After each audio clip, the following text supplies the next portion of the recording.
Welcome back to Boiler Wild. My name is Eric Johnson, and on this podcast, we talk about boiler industry topics as well as personal development. Today, we are going to talk about what it means to be a solutions provider. And I believe this is a major component into being successful in everything you do, but especially in your career. When you take a job, and really any job, and you boil it down into what your job actually is, it's you solve problems. And everybody solves problem at their job. Some problems are big problems, some problems are small problems, but you are in the business of solving problems.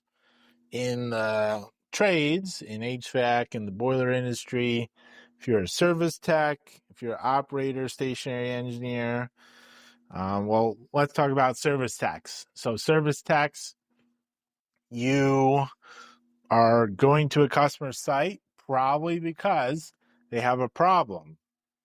If you are going for preventative maintenance, you are going to help prevent problems. If you are a stationary engineer, boiler operator, maintenance person in-house, you are preventing a lot of problems by doing the required logs and maintenance to just keep the boilers running, but you are solving the problem legally for having a qualified person to watch the boilers. If you're a stationary engineer, a lot of states have a licensing requirement for certain size boilers and up. In order for those boilers to run, you have to have stationary engineer on watch, and the company has to abide by the regulations of the state. So, and that's a problem. So they have to hire stationary engineers, and you fix that problem. And then your problem now is the boiler room, and you take care of it, hopefully, and do your logs, do your water treatment, and, watch the boilers and make sure that they operate safely. That's the whole job of being a stationary engineer. And I've seen that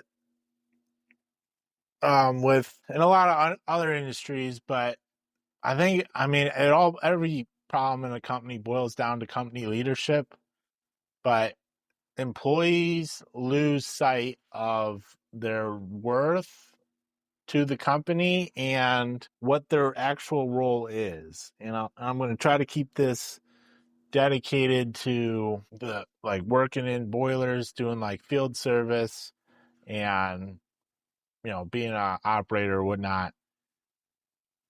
And if you are sent out to a customer site to solve a problem, your manager is expecting you to solve that problem. And if you don't solve that problem, now you are pushing that problem back onto the manager, because now the customer, they don't get mad at you, they get mad at your manager that nobody has fixed their problem.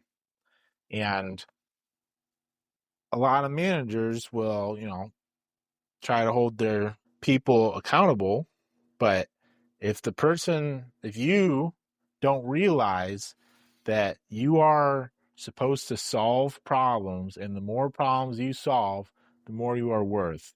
There's a lot of talk, especially on the internet, about, pay and, this is what I'm worth, this is what I should be paid, and all this stuff. You are worth exactly how many problems you solve and how big those problems are. If you don't solve problems, you're not worth a lot to a company.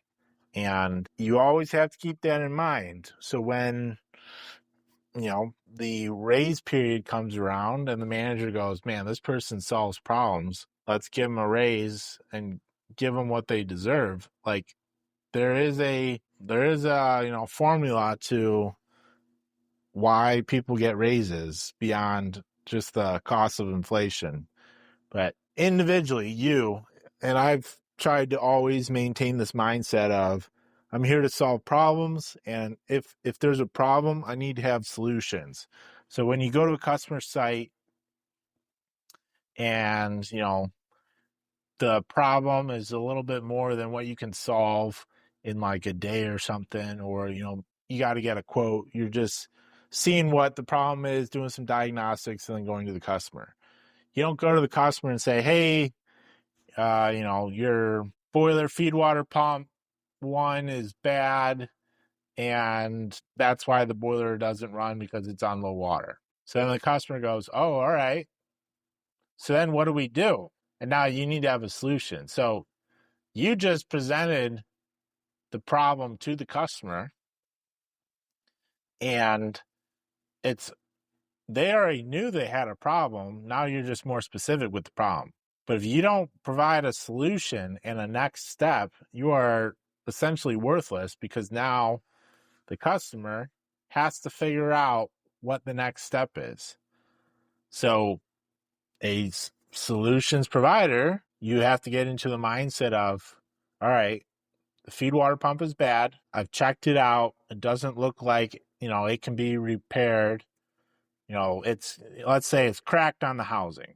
So 0 repair option. So then you make a call and talk to your parts guy. Parts guy is like, oh, we can get one of those next day, or let's say we can get one of those next day. So now you are going to your customer and you are talking to them. Hey, your feed water pump, it's got a cracked housing.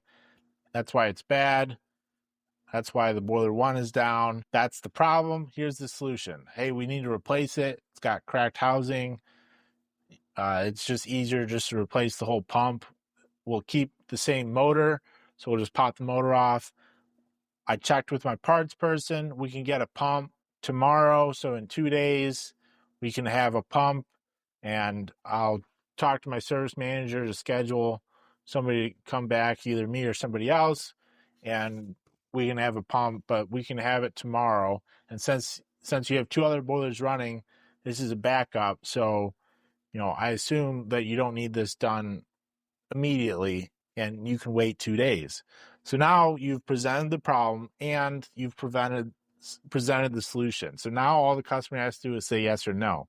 They may have the authority to say, yep, do that, and bill me or whatever. Or they may say, hey, all right, send me a quote and I'll need to get it approved.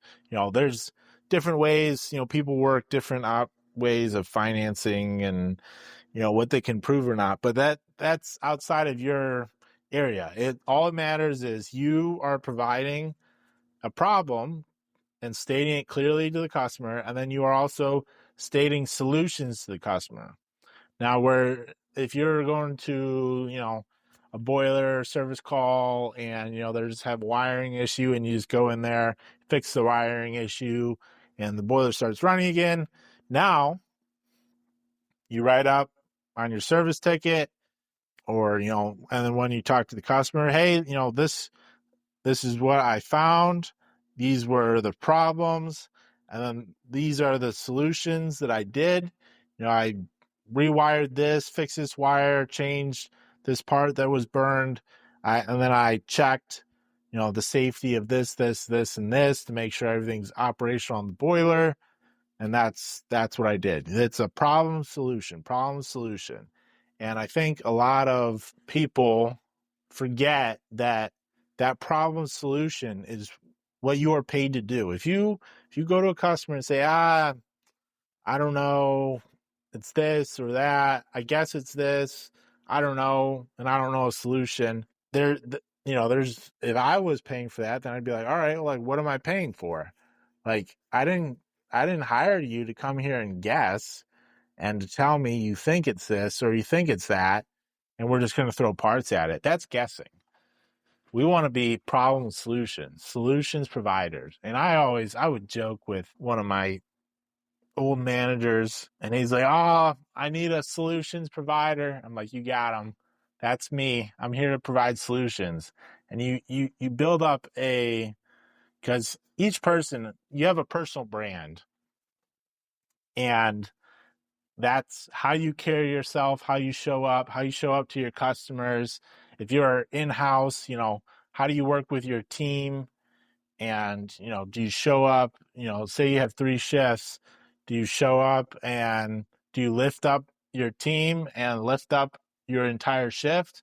Or are you the anchor on the shift and you drag everybody down? And that's your personal brand. It is important for you to maintain your personal brand and have a positive personal brand so that when somebody says, hey, this person fixed it, they go, oh yeah, I know it's correct because they're reliable and they fix things correctly the first time. But if you have a poor personal brand and you don't provide great solutions to problems, you are now ruining your credibility, and people say, oh, well, this person did this, and then they'll second guess it because they know historically that you don't do good work, or you guess, or you throw parts at a problem and you don't actually provide solutions. So when a manager, especially, on the service side of the business, when a manager gets a call from a customer and says, hey, we have a problem and we need somebody to fix this. Had 2 other contractors out. We can't get it fixed. Not sure what's going on. You want to be the first person pop up in their head and be that solutions provider. The manager depends on you to provide solutions. You are being paid to provide solutions. If you go to the customer and say, yep, 2 contractors try to fix it, I'm the third, I have no idea, and I'm just going to guess, or I think you need this, or the boiler's junk and you got to change it out and replace parts. There's always a reason for something. The boiler's junk, the parts are junk, it's a bad design. None of those are actual problems. If the boiler's junk, it wasn't junk to start with. What's junk about the boiler? Like you can't just make overarching statements and try to make them into a problem solution.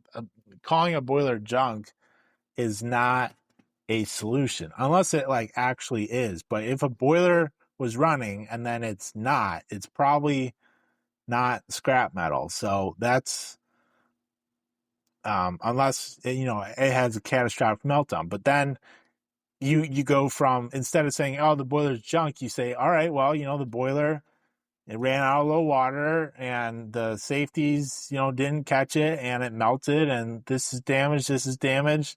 And on a small boiler like this, it's probably not worth the cost of trying to rebuild this. It's just going to be a full replacement. That's a problem solution, not the boiler's junk. The boiler doesn't work.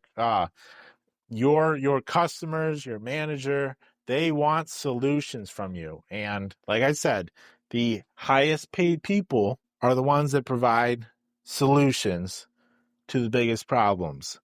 And if your manager can rely on you to give them solutions, you are now elevated in their mind.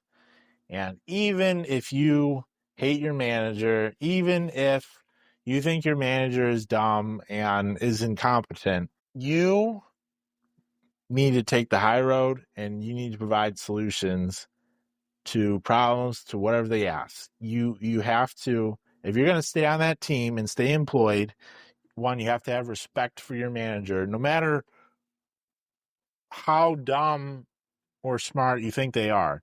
Like they are fighting battles that you have no idea. They may have 3 managers yelling at them for, why their team of 10 people are, being dumb. Your manager has to deal with all your coworkers that you think are dumb and all their problems. So take 10 people and take all their problems and push them all back on a manager, and now the manager is overwhelmed. And that is why it is so important for you to be a solutions provider. If somebody gives you a problem, you need to provide a solution. You can't just throw problems at your manager or throw problems at customers, because they are paying you to be a solutions provider. And that's really what everything boils down to, from the average people to the great people, are, do you provide solutions when asked and given problems? And I've always tried to maintain that mindset. And even when I would run into situations where I had no idea what was going on, or it was a pretty complicated problem and I couldn't like wrap my mind around it, and it's all right, like I think it's this and I think it's this, like, but we're running out of time. I need to make some calls. Let me get in contact with this person, and I'll get back to you. But I think we need to reschedule something, and let me investigate this a little bit, but I'll get back to you and we'll figure this out. Like that, while I don't have a specific answer, I have now provided a solution in the meantime and a pathway back. That is better than saying I don't know, or let's guess, and or somebody else needs to come out and do this. I don't do this. I don't know enough to do this. You've said the same thing, but that's two different ways to say it. If you have no idea what you're doing and somebody says, "Hey, like, what is this?" and they need an answer, the best thing to say is, "I don't know, but I can find out." You are providing a solution to somebody's problem. It's not the exact solution that they want right then, but you are providing a solution. It's just a little bit delayed. But the difference between saying, "I don't know," and "I don't know, I'll find out," is huge. And "I don't know, I'll find out" people are the solutions providers, and the "I don't know" people are the people who throw problems back at the people who gave them and don't actually solve problems and exist and waste space. And that may be a little harsh, but if you do not take on problems that people give you, your manager, even your coworkers, "Hey, like, can you help me with this problem?" And it all depends on the situation, what your job is and everything. But I am a firm believer that you can help the people you work with. You are a team. You are in it together. If you complain about working on a team with other people, it is downhill and not a good mindset to be in, because one, you're choosing to be there. I don't know anybody that has forced employment other than maybe the military, but you volunteered at some point. But you can quit at any time. So you can't complain about all your coworkers, your manager, and your job, and then stay at that job for years and years and years. It would take some self-reflection and really look on the inside and say, all right, am I really that good? Am I building others up? Am I a solutions provider instead of a problem maker? Like, these are all skills that you can build up. And even in the worst workplaces, you can build those skills up so that when you do go to a new employer, a different workplace setting, you've now built those skills and you've worked on the extreme environment, or so you think. And you may be way ahead at that point. But if you give up early, if you don't provide solutions, if you have a negative mindset and don't lead others and don't help the people around you, you are not worth the paper that the company is paying you, because you are an anchor to the team. And if you maintain a solutions provider mindset, you'll be 100% better than the person who just passes problems on to the next person. That's kind of what happens in middle management in some companies, especially in very, very large companies. Everybody has meetings about problems, and then they have meetings about meetings to have problems. And that's it's a giant corporation problem. But when you start having meetings about having meetings, you know you're not actually really solving problems. You're just kind of pushing food around the plate. You're pushing problems around the plate. No real work is actually getting done. And that's a problem with large companies, but typically if you are in the boiler industry, if you are even boiler manufacturers, there's no giant boiler manufacturers. And I'm by giant is like over 1,000 employees. Like there might be between multiple locations, but 200 to 300 employees can do a lot of work and a lot of revenue. So, and that's still decently manageable from a company standpoint, but most field service teams are 20 people for the average boiler shop, if that, for companies that only do boilers, or even like if you're an operator, stationary engineer, you may have 3 to 4 people on your shift, if that, and have 3 shifts. So say 4, so that's 12 people, if that. That seems high. A lot of shifts will have just 2 people or even 1. Depending on the company and how many people they want to hire. Operators can be expensive, especially when you start stacking 4 per shift, but that's part of the business. You gotta abide by the laws and regulations, and boiler safety is important. But in everything you do, be a solutions provider, not a problem maker. If you bring a problem to your manager, you need to have a solution or a suggested solution. It might be their call on what solution they go with. Hey, this is the problem I'm seeing, but, I think we should do this or this. What do you think? Now your manager has input and can just make a yes/no decision. Yeah, that's a good idea. Run with that. Or they can say, oh, well, yeah, that's a problem. Glad you noticed that. We've been working on it, and actually we're implementing this program. So if you just wait 2 more weeks, that problem will be fixed, and we're going out with this solution. So now you don't have to do anything. Your manager's already covered it, but you've brought the problem and the suggested solution to your manager. Same thing with your customer. Your customer calls, hey, I have a problem. If you're a service tech, you go out to your customer, you find their problem, you explain their problem to them in a better terms, and then you tell them, hey, it's going to be this or it's going to be this. And, if that requires a quote, then that requires some time and probably some other people to get involved. If it's just, time and material, bill me. You say, hey, it's going to be this part. I have it on my truck. Probably going to take 3 hours to fix this, get this up and running, and make sure everything's good to go. So now the customer just says yes, no. You make the decision very easy for them, and you are now justifying the cost, your hourly rate, because you are providing them solutions. They are paying you to be on site to provide solutions. So that's what I wanted to talk about today. Hopefully you got something out of that. I'm still trying to learn how to communicate through podcasts and to really talk to myself in a way that people can learn and have value. This still very new. I believe this is episode 20 of the podcast, but still very new to this. But if in everything you do, be a solutions provider and you will go far. Thank you for listening, and stay wild.